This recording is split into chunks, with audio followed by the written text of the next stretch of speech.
Rajni Singh, your guide and trainer.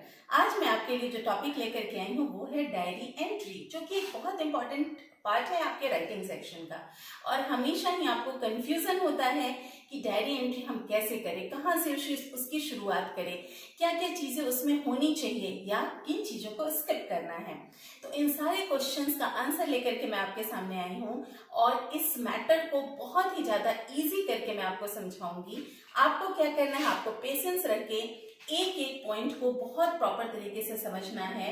और अगर आप स्किप करके आगे बढ़ जाएंगे so you will commit so many mistake while writing. तो आपको लिखते वक्त आप गलतियों से बचिए, उसके लिए जरूरी है कि आप डिटेल में पढ़ें और सारी बातों को ध्यान से सुने। तो बिना देर किए चलिए हम आते हैं हमारे टॉपिक की तरफ और देखते हैं मैंने डायरी एंट्री के बारे में क्या लिखा हुआ है। I have written a definition over here. A diary is a form of writing where an individual records an account of the day. We write our personal feelings, therefore it is a personal document. तो diary क्या होता है? Diary हमारा एक personal document होता है। Personal क्यों होता है? क्योंकि इसमें हम अपनी पर्सनल फीलिंग्स, इमोशंस सब कुछ शेयर करते हैं, लिखते हैं डायरी के पेज पे, ठीक है। और उसमें हमारी सारी ऑल काइंड्स ऑफ फीलिंग्स, चाहे हमारी हैप्पीनेस हो, सैडनेस हो, फियर हो, किसी भी तरीके की कोई बात हो, कोई इंसिडेंट हो या इवेंट हो, हम सारी चीजों को रिकॉर्ड करते हैं। जनरली जो डायरी होता है वो एंड ऑफ द डे पे लिखा जाता है, जब दिन खत्म हो जाता है, ताकि दिन भर में क्या क्रियाकलाप हुए हैं, क्या बातें हुई, हमें अच्छा लगा, बुरा लगा, कैसा फील हुआ, उन सारी बातों को जैसे हम अपने फ्रेंड से शेयर करते हैं ना, सपोज कीजिए हमारा कोई बहुत क्लोज फ्रेंड है, उससे हम अपनी बातों को शेयर करते हैं, बिल्कुल उसी तरीके से हम डायरी को अपनी मन की सारी बातें रिटन में लिख के बता देते हैं, ठीक है ना। तो ये बात तो समझ में आ गई। अब डायरी एंट्री हमें करना है एग्जामिनेशन के पर्पज से, तो हमें उन बातों का भी ध्यान रखना पड़ेगा जो रूल्स बनाए गए हैं। अगर हम उससे आउट वर्क करते हैं तो फिर क्या होगा, हमारे मार्क्स माइनस के फॉर्म में जा सकते हैं, माइनस मार्किंग हो सकती है, या जो हमारा स्कोर है वो कम हो सकता है। तो ये नहीं होने देना चाहती मैं, इसलिए मैं चाहती हूँ आप एक एक पॉइंट को अच्छी तरीके से समझें। तो चलिए देखते हैं। सबसे फर्स्ट पॉइंट मैंने लिखा है, a diary entry is personalised, so right in first person. जैसे कि मैंने पहले ही बता दिया कि जो डायरी होती है वो एक पर्सनल डॉक्यूमेंट होती है, ये पर्सनलाइज्ड होती है। इसलिए जब कभी भी आप डायरी एंट्री करेंगे तो जो पर्सन उसको लिख रहा होगा, जो प्रोनाउन आपको यूज करना है वो पर्सनल प्रोनाउन यूज करना है, वो पर्सनल प्रोनाउन है आई, ठीक है ना। आपको अपने बारे में लिखना है कि मैं वहां गया, ये हुआ, वैसा हुआ एंड सो ऑन, मुझे कैसा लगा, कैसा फील कर रहा हूँ, ठीक है। तो इन सारी बातों को लिखने के लिए जो पर्सन होगा, जो आप प्रोनाउन यूज करेंगे वो कौन सा यूज करेंगे, आई, ठीक है। उसके बाद refer to personal memories and give details, ठीक है ना। जो भी पर्सनल आपने एक्सपीरियंस किया, आप कहीं पे भी गए, किसी मेले में गए, किसी इवेंट में गए, कोई इंसिडेंट हुआ, कोई खुशी की बात हुई, कोई दुख की बात हुई, वहां आप मौजूद थे, तो जो आपने पर्सनली महसूस किया, आपके इमोशंस क्या अंदर से उठ रहे थे, क्या हुआ, उन सारी बातों को डिटेल में आपको बताना है, ठीक है। Next, use conversational and friendly language. आपको कैसा लैंग्वेज यूज करना है जब आप डायरी एंट्री करेंगे ना, तो आपको फॉर्मल लैंग्वेज नहीं यूज करना है। जैसे आप लेटर राइटिंग करते हैं तो आप फॉर्मल लैंग्वेज यूज करते हैं, रिस्पेक्टेड, ऑनरेबल और ये वो और भी बहुत सारी चीजें, ग्रेटफुल, ऑब्लाइज। नो, डायरी एक पर्सनल, जैसे आप अपने फ्रेंड से बात करेंगे तो पर्सनल होके बात करते हैं ना, बिल्कुल यही सोचना, बात करने की जगह लिख रहे हैं, तो आप उसमें सारा कुछ जो लिखेंगे वो कॉन्वर्सेशनल लैंग्वेज होना चाहिए।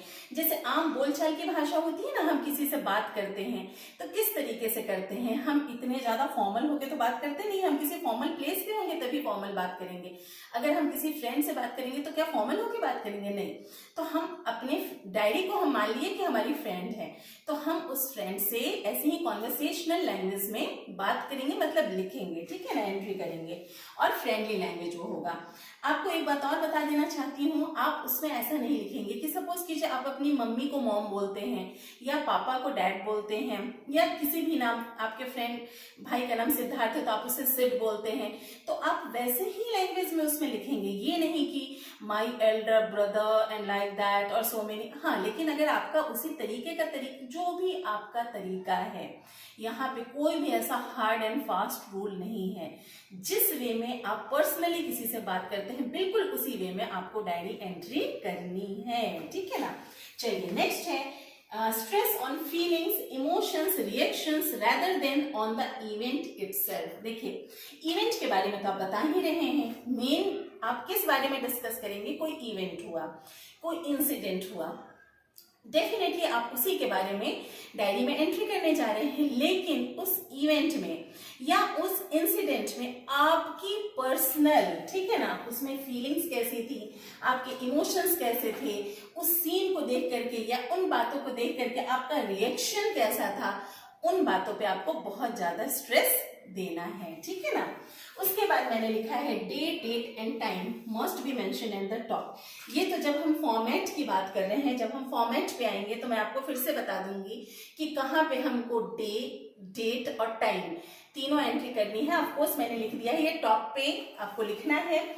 साथ ही साथ जो भी पर्सन डायरी एंट्री कर रहा है, आप डायरी एंट्री कर रहे हैं तो आपका नाम सबसे नीचे आएगा, ठीक है।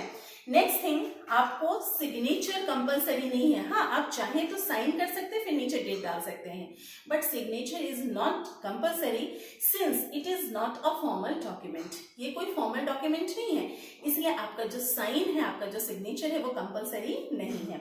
ये जो डायरी एंट्री मैं बताने जा रही हूँ स्पेशली 9th और 10th क्लास के लिए है, ठीक है। उसके अलावा मैं अगर बोलूं तो 6, 7, 8 क्लास में भी डायरी एंट्रीज हैं। थोड़ा सा फर्क बस ये हो जाता है कि जब 9th और 10th की डायरी एंट्री होती है तो उसकी वर्ड लिमिट जो होती है वो 100 वर्ड से 150 वर्ड्स तक होती है, जबकि 6, 7, 8, 9th में 6th में जनरली 50 वर्ड्स में दे दिया जाता है। क्वेश्चन में लिखा रहता है कि 50 वर्ड से एक्सीड नहीं होना चाहिए। 7th, 8th में लिख दिया जाता है 50 to 60 वर्ड्स होना चाहिए। मार्किंग का भी डिफरेंस होता है। 9, 10th में ये 10 मार्क्स का क्वेश्चन आता है आपका, ठीक है, डायरी एंट्री, जबकि 6, 7, 8 में 4 मार्क्स तक का क्वेश्चन होता है ये, ठीक है। तो इन बातों को ध्यान रखना है। ये जो मैं लिख रही हूँ, मैंने बोला 9th, 10th के लिए, क्योंकि उनका वर्ड लिमिट ज्यादा है। इसका मतलब ये नहीं है 6, 7, 8 स्टैंडर्ड के लिए यूजफुल नहीं है। पूरा फॉर्मेट जो होता है वो वही होता है, ठीक है ना। साथ ही साथ में जो तरीका होता है वो वही होता है, जो ग्रामर या लिखने का तरीका है वो सब कुछ वही है। सिर्फ वर्ड की जो लिमिट होती है वो कम हो जाती है या बढ़ जाती है। तो this is useful for all. अब इसके बाद हम देख लेते हैं कि डायरी एंट्री का फॉर्मेट क्या होता है, ठीक। ओके, तो ये हम नेक्स्ट स्टेप में हम देखते हैं। ये मैंने गलती से 5 लिख दिया, इसे 50 to 60 आप पढ़ेंगे, ठीक है। तो अब नेक्स्ट स्टेप में हम देखते हैं कि डायरी राइटिंग का हमारा फॉर्मेट क्या होगा। ये है हमारा डायरी राइटिंग का फॉर्मेट, ठीक है। तो इसे हम एक बार एक नजर में देख लेते हैं। सबसे पहले हम टॉप पे लिखेंगे डे, किस दिन हम लिख रहे हैं डायरी को वो मेंशन करना है। जस्ट उसके बिसाइड, उसके बाजू से हमें डेट मेंशन करना है। और ध्यान रहे कि डेट आप ऐसे मेंशन नहीं करेंगे कि डेट लिख करके और फिर सपोज कीजिए कि आज है 30, तो मैं 30/10/2020 लिख दूं, ठीक है ना। ये तरीका भी गलत है। या फिर डेट ना लिखूं पर मैं सिर्फ 30/10/2020 लिखती हूँ, ऐसा भी नहीं लिखना है, ठीक है। कैसे लिखना है वो जब अभी हम एग्जाम्पल लेंगे तो उसमें मैं आपको समझाती हूँ। ओके, तो जब आप डे और डेट ये आजू बाजू लिख देंगे, उसके बाद आप एक लाइन खाली छोड़ देंगे। सब कुछ हमें लेफ्ट हैंड साइड में ही लिखना है। एक लाइन खाली छोड़ देना है आपको, लीव 1 लाइन ब्लैंक मैंने लिखा है। उसके बाद आपको टाइम लिखना है कि किस टाइम पे आप डायरी एंट्री कर रहे हैं, ठीक है ना। और जो डायरी एंट्री का टाइम होता है वो जनरली रात होता है, जैसा कि मैंने बताया at the end of the day, ठीक है। फिर आपको उसके बाद फिर 1 लाइन ब्लैंक छोड़ना है, ठीक है। देन उसके बाद आपको सैल्यूटेशन देना है डायरी को। आपको लिखना है उसे डियर डायरी। आप डियर डायरी लिख करके कॉमा लगाएंगे। देन उसके बाद आप एक लाइन फिर छोड़ेंगे, ठीक है। देन अब आता है बॉडी ऑफ द डायरी और कंटेंट। बॉडी कहें इसे या हम कंटेंट भी कह सकते हैं, ठीक है। अब बॉडी या कंटेंट आता है जिसको आपको लिखना है, और इस बात का ध्यान रखना है कि इमोशंस और फीलिंग्स को जाहिर करते हुए लिखना है। आप अगर डायरेक्ट शुरुआत न करके अगर आप ऐसे शुरुआत करें, सपोज कीजिए आपका दिन बहुत अच्छा था, तो आप ऐसे लिख सकते हैं कि डियर डायरी तो आपने लिखा ही, उसके बाद लिख सकते हैं it was a wonderful day, it was a fabulous day, the day was super. उसके बाद आप आगे लिख सकते हैं कोई भी मैटर है, अगर दुखी वाला दिन था तो आप लिख सकते हैं कि I am feeling very sad today because ऐसा ऐसा। ये नहीं कि आप डायरेक्ट इवेंट पे आ जाएं या इंसिडेंट पे आ जाएं। उसके बाद लिखने के बाद आप चाहें तो उसमें आपने जो भी फील किया वो सब कुछ लिखा। उसके बाद आप बीच में पैराग्राफ्स भी चेंज कर सकते हैं, but while changing the paragraph आप बीच से चेंज नहीं करेंगे। अगर आपको चेंज करना है तो उस कंडीशन में भी एक लाइन ब्लैंक छोड़ करके और नेक्स्ट लाइन से फिर से आप वहीं से शुरुआत कर देंगे। मतलब मार्जिन आपका ये लेफ्ट हैंड साइड ही रहेगा, आपको छोड़ना नहीं है मार्जिन। ओके, नेक्स्ट जब आपका बॉडी या कंटेंट कंप्लीट हो जाएगा तो आपको फिर एक लाइन छोड़ना है। उसके बाद राइटर्स नेम, जो भी उसको लिख रहा है, ठीक है ना, जो भी उसको लिखने वाला है उसका नाम यहाँ पे आ जाएगा। तो लिख रहे हैं आप तो नाम आएगा आपका। लेकिन क्वेश्चन में अगर वो नाम दिया गया है कि यू आर मुदित, आप मुदित हैं और आपको डायरी एंट्री करनी है तो आप अपना नेम मुदित लिखेंगे। लेकिन अगर नाम नहीं दिया है तो आप यहाँ पे सिर्फ XYZ लिखेंगे। ये नहीं कि आप पर्सनल अपना नेम और रोल नंबर लिख करके डाल दें, ठीक है ना। तो इस कंडीशन में आपकी माइनस मार्किंग भी हो सकती है। नेक्स्ट, जैसे कि मैंने बताया कि 9th 10th के लिए जो वर्ड लिमिटेशन है वो 100 to 150 वर्ड्स हैं। तो आपको कोशिश ये करनी है कि 100 वर्ड से कम ना हो और 150 वर्ड्स के अंदर ही आप उसे कंप्लीट कर लें। अगर आप सोचेंगे कि 150 वर्ड से मैं बहुत ज्यादा लिख करके ज्यादा मार्क्स स्कोर कर लूंगा तो ऐसा नहीं है, हो सकता है कि आपकी माइनस मार्किंग भी हो जाए। तो इन सब बातों का ध्यान रख के हमें अपने क्वेश्चन को सॉल्व करना है। और अब इसके बाद मैं एक एग्जाम्पल लेने जा रही हूँ और उस एग्जाम्पल को मैं आपको सॉल्व करके बताती हूँ। तो मैंने आपके लिए एक एग्जाम्पल लिखा है यहाँ पे, you have been declared the allrounder of the school, it's a moment of great joy for you, write in your own diary expressing your feelings in your own words. ठीक है ना, मैंने ये जो लिखा है इसका मतलब ये है कि स्कूल में आपको ऑलराउंडर सेलेक्ट कर लिया गया है और आपके लिए बहुत ही जॉय का ये मोमेंट है। इसको आप अपनी डायरी में अपने ही वर्ड्स में लिखिए, शेयर कीजिए, ठीक है ना। तो चलिए स्टार्ट करते हैं। सबसे पहले जैसा कि मैंने आपको फॉर्मेट में बताया था, सबसे पहले हम यहाँ पे लिखेंगे डे कौन सा है। तो today is Friday, I will write here Friday, then comma, then I will put month over here, means date मैं लिख रही हूँ तो this is October, OCTOBER, October 30, 2020। ये मैंने डेट लिख दिया। Okay, after leaving one line I will write here the time. एक जनरल सा सोने से पहले का टाइम मैंने 10 PM यहाँ पे मेंशन कर दिया, ठीक है। Then I will leave one more line, I will write here dear diary, मैंने डियर डायरी भी लिख लिया, कॉमा लगाया, ठीक है। उसके बाद मैं एक लाइन छोड़ करके फिर शुरुआत करूंगी और मैं शुरुआत करने से पहले, मेन इवेंट पे आने से पहले एक छोटा सा इंट्रोडक्शन जैसा कुछ लिखूंगी जिसमें मैं बताऊंगी कि मैं कितनी खुश हूं, क्योंकि ये तो खुशी का क्षण है। तो मैं लिखूंगी कि today is an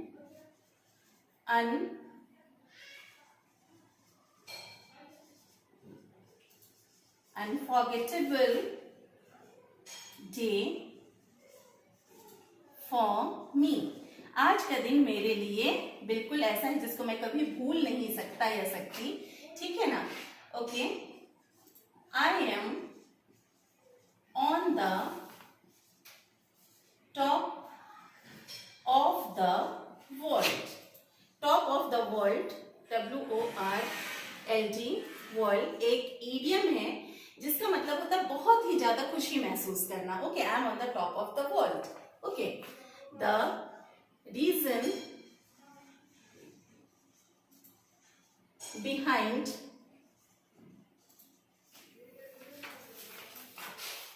my happiness is my hard work and dedication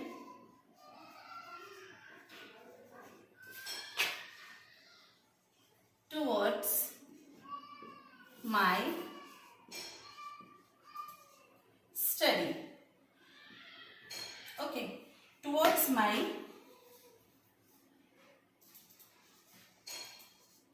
study I can say. ठीक है, जो मेरी पढ़ाई है उसकी तरफ जो मेरा डेडिकेशन है और जो मेरा हार्ड वर्क है उसकी वजह से मेरी मतलब जो मेरी खुशी है उसके पीछे ये कारण है. ठीक है, अब हम देख लेते हैं कि मेन इवेंट क्या हुआ, ये इंसिडेंट क्या हुआ. ठीक है ना.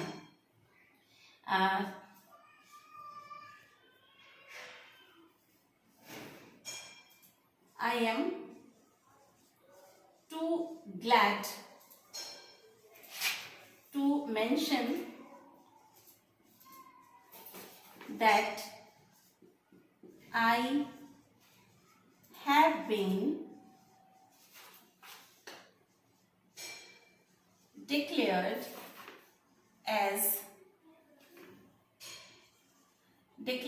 हटा देती हूं मैं, declared the all rounder of the school. I have been declared the all rounder of the school by Principal Sir in the morning assembly.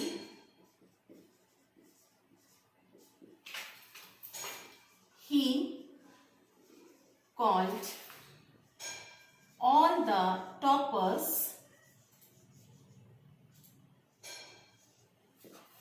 from class 6th to class 10th, and after a speech, various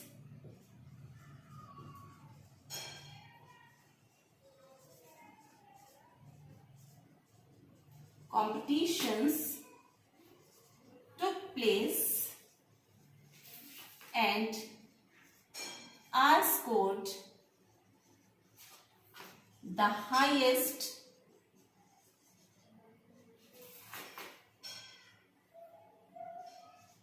in all. My all friends were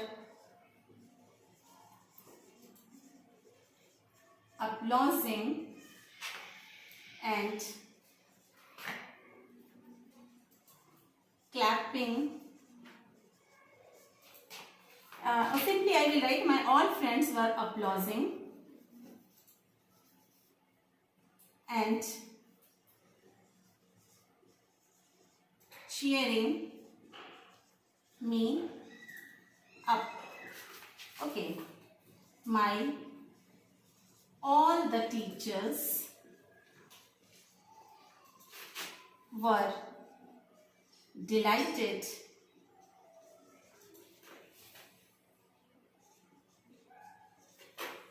D-E-L-I-G-H-T-E-D, delighted to watch me winning all the events. Okay, or all the events I can write, or competitions. Okay, this happened actually. Okay, after that I was announced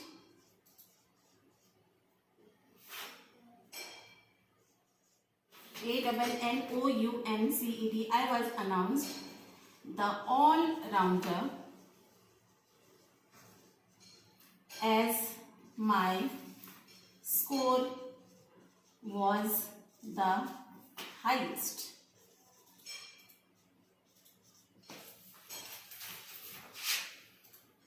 I was on cloud 9.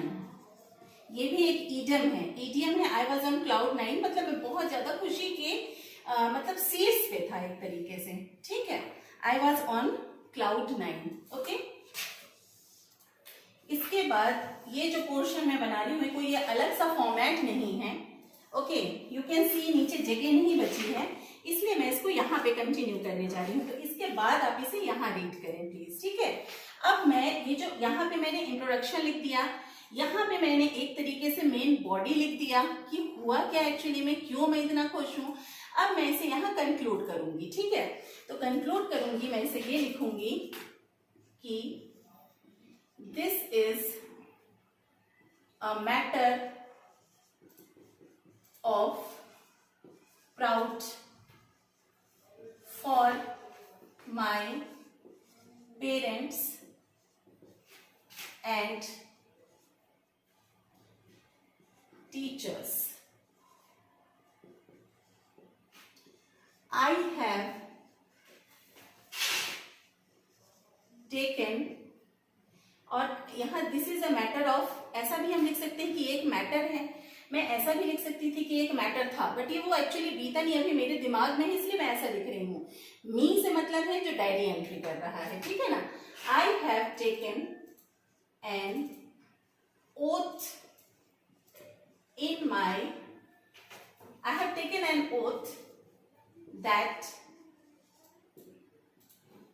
in coming years I will perform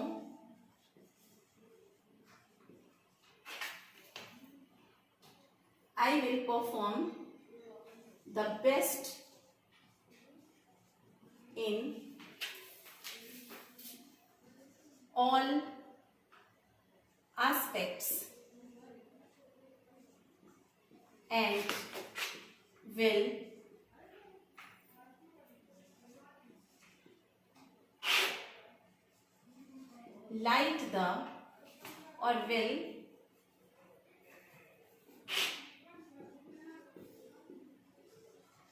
light the name of my parents and my country. Okay, तो एक तरीके से यहाँ conclude किया उसने लिखा है कि ये मैटर, ये प्राउड का एक मोमेंट था मेरे पेरेंट्स के लिए और टीचर्स के लिए भी, और मैंने अपने आप से एक प्रण लिया है कि आगे आने वाले सालों में मैं परफॉर्म करूंगा द बेस्ट ऑल एस्पेक्ट, हर एक फील्ड में हर तरीके से, और मैं एनलाइट करूंगा अपने पेरेंट्स का नेम, मतलब रोशन करूंगा अपने पेरेंट्स का नाम और हमारे देश का नाम. ठीक है ना. और उसके बाद यहाँ एंड में मैं नाम लिखूंगी. यहाँ पे नेम मेंशन नहीं है कि कौन इस डायरी को एंट्री कर रहा है, तो मैं यहाँ पे लिख दूंगी XYZ, और ऐसा ही आपको करना है. ठीक है ना. अगर कोई नेम मेंशन है, अगर यहाँ पे लिखा होता है you are Mohit, you are Mudit, या कुछ भी ऐसा, you are Rohan, you are Amritansh, कोई भी ऐसा नाम लिखा होता और फिर ये लिखा होता कि आप ये डायरी एंट्री कीजिए, तो आप वही नाम यहाँ पे लिखते. बट सिंस ऐसा कुछ नेम मेंशन्ड नहीं है, तो मैंने यहाँ पे XYZ लिख दिया है. आप इसे टोटल काउंट करके देखेंगे तो ये 100 to 150 वर्ड्स के बीच में ही होगा. ये एक छोटा सा एग्जाम्पल था जो मैंने बहुत सिंपल वे में लिखा है. आप अपने तरीके से इसको लिख सकते हैं. ठीक है ना. जहां मैंने मदर फादर लिखा है वहां पे आप मॉम एंड डैड लिख सकते हैं, क्योंकि हमको बोलचाल की भाषा में लिखना है. ठीक है ना. तो जब जो डायरी एंट्री मैं कर रही हूँ, तो मैं अपने पेरेंट्स के बारे में जब बात करती हूँ अपने फ्रेंड से, तो मदर फादर ही बोलती हूँ, तो मैंने वैसे ही लिखा है. ठीक है ना. तो you can write simply in this way and nobody can stop you to score the best marks. ठीक है ना. तो बस इस तरीके से आपको ये सारा कुछ एक एग्जाम्पल की वजह से, एक एग्जाम्पल सिर्फ सॉल्व करके आपका पर्पस सॉल्व नहीं होगा. Practice makes a man perfect. आपको बहुत सारे एग्जाम्पल्स लेने हैं, उनको सॉल्व करना है और करके देखना है. जो फॉर्मेट है जैसा बताया गया है, और आपको पता होना चाहिए एक बार हम इसे रिवाइज कर लेते हैं बहुत जल्दी जल्दी। Today is an unforgettable day for me. I am on the top of the world. The reason behind my happiness is my hard work and dedication towards my study. I am too glad to mention that I have been declared the all-rounder of my school by Principal Sir in the morning assembly. He called all the toppers from class 6 to class 10, and after a speech, various competitions took place, and I scored the highest in all. My all friends were applauding and cheering me up. My all the teachers were delighted to watch me winning. Okay, to watch me as a winner. मैं इसको ऐसे कर देती हूँ, as a winner. वो भी सही था, as a winner in all the events. I was announced the all-rounder as my score was the highest. I was on cloud 9. Cloud 9 का मतलब मैंने आपको बताया कि बहुत ज्यादा खुशी की सीमा जो होती है, हाईएस्ट सीमा उस पे होना. फिर this is a matter of proud for my parents and teachers. I have taken an oath that in coming years I will perform the best in all aspects and best in on all fields भी कर सकते हैं. Simple language में लिखना है, best in all fields and will enlighten कर देते हैं इसको. एनलाइटन होगा, वर्ब होता है एनलाइटन, मतलब नाम रोशन करना, चमकाना किसी चीज को, ठीक है ना. I will enlighten the name of my parents and my country. तो ये था आपका diary entry. If you will count in all total तो ये अबाउट 100 to 150 वर्ड्स के बीच में होगा. बहुत सिंपल वे में लिखा, ठीक है ना. इतनी ही बातें बताई जा सकती हैं इतने वर्ड लिमिट में. आपको फिर से बोलती हूँ, इससे ज्यादा नहीं बढ़ाना है. और नेक्स्ट पार्ट जो मेरे वीडियो का होगा वो भी राइटिंग सेक्शन के ऊपर ही डिपेंड करेगा. नेक्स्ट टॉपिक में लेकर के आऊंगी, उसका वेट कीजिए. और अगर आपको ये जो एक्सप्लेनेशन है इससे आपको कोई फायदा मिल रहा है, आपको ये चैप्टर्स पसंद आ रहे हैं, तो प्लीज मेरे वीडियोस को आप जरूर लाइक कीजिए. और अभी तक सब्सक्राइब नहीं किया है तो जरूर सब्सक्राइब कीजिए, अपने फ्रेंड्स को शेयर कीजिए और बेल आइकन को जरूर प्रेस कीजिए ताकि आपको नोटिफिकेशन सबसे पहले मिले. और क्या करना है, practice and practice, because practice makes a man perfect. So till then अपना ध्यान रखिए. Take care of yourself. See you in the next video. Bye bye.